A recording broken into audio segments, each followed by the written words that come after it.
تواصل حوادث الطيران في العالم إثارة القلق، حيث تعرضت طائرة ركاب أمريكية لحادث انقلاب أثناء هبوطها في مطار بيرسون الدولي بمدينة تورنتو الكندية، مما أسفر عن إصابة 18 شخصا بجروح متفاوتة، إذ كانت الطائرة التابعة لشركة دلتا للطيران في طريقها للهبوط في مطار تورنتو بمقاطعة أونتاريو، حيث تعرضت لظروف جوية قاسية في مقدمتها الرياح العاتية والجليد المتراكم على مدرج المطار. الحادث وقع في لحظة حرجة أثناء محاولة الطائرة الهبوط، مما أدى إلى انقلابها على المدرج المغطى بالجليد. دعونا نشاهد هذه اللحظة لانفجار الطائرة أو انقلاب الطائرة.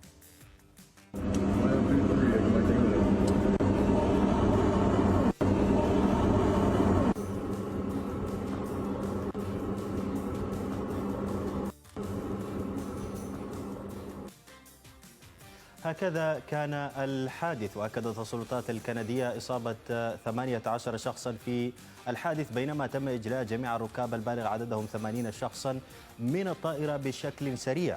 ورغم أن الحادث الكبير الذي حدث هذه المرة لم يكن الأول من نوعه، وأفادت التقارير بأنه لم يتم تسجيل أي حالات وفاة في الحادث، كما أظهرت مقاطع الفيديو المتداولة على منصات التواصل الاجتماعي الطائرة وهي مقلوبة على المدرج في مشهد مروع. وقد توافدت وسائل الإعلام لتغطية الحادث، وأكدت أن الطائرة كانت قد تعرضت لحادث انقلاب كما ذكرنا. بعد ذلك تم إجلاء الركاب من الطائرة دون خسائر. دعونا نشاهد المشهد للحظة إجلاء الركاب من الطائرة وكذلك عمل آليات الإطفاء في المطار.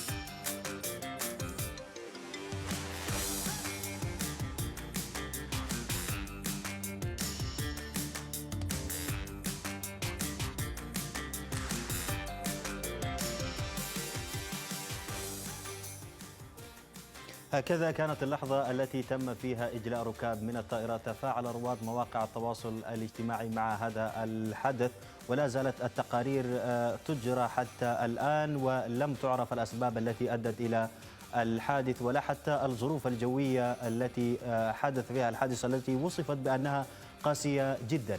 تفاعل رواد مواقع التواصل الاجتماعي مع هذا الحدث بأن قالوا: محمد العريبي هنا يقول: حوادث الطائرات باتت تحدث بصورة مخيفة جدا، كأنها تخبرنا بنهاية العالم. أما علي عبد الله فيقول: كل يوم طيارة جديدة طايحة، إيه الحاصل في الدنيا؟ وفي تعليق آخر أيضا لسارة أحمد تقول: أحس الموضوع فيه مؤامرة.